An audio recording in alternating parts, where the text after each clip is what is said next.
There's no excuse for the kind of violence that we saw yesterday. It is counterproductive.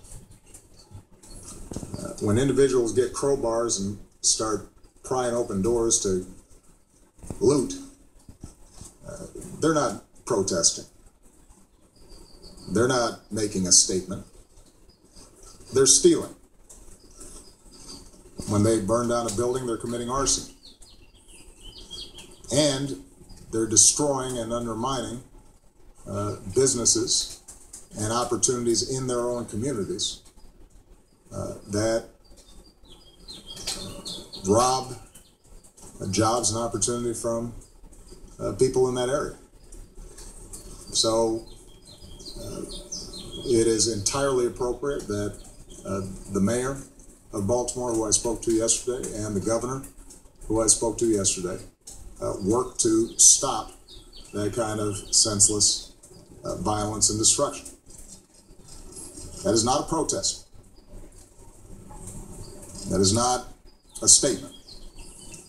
It's people, a handful of people taking advantage of a situation for their own purposes, and they need to be treated as criminals.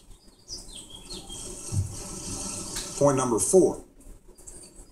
The violence that happened yesterday distracted from the fact that you had seen multiple days of peaceful protests that were focused on entirely legitimate concerns of these communities in Baltimore, led by clergy and community leaders, and they were constructive and they were thoughtful, and frankly didn't get that much attention.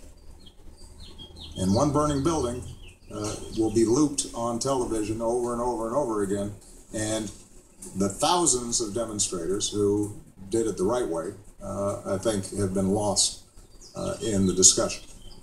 The overwhelming majority of the community in Baltimore, I think, have handled this appropriately, expressing real concern and outrage over the possibility that our laws were not applied evenly in the case of Mr. Gray, and that accountability needs to exist. And I think we have to give them credit. My understanding is you've got some of the same organizers now going back into these communities to try to clean up in the aftermath of a handful of protesters, a handful of criminals and thugs who tore up the place. What they were doing, what those community leaders and clergy and others were doing, that is a statement.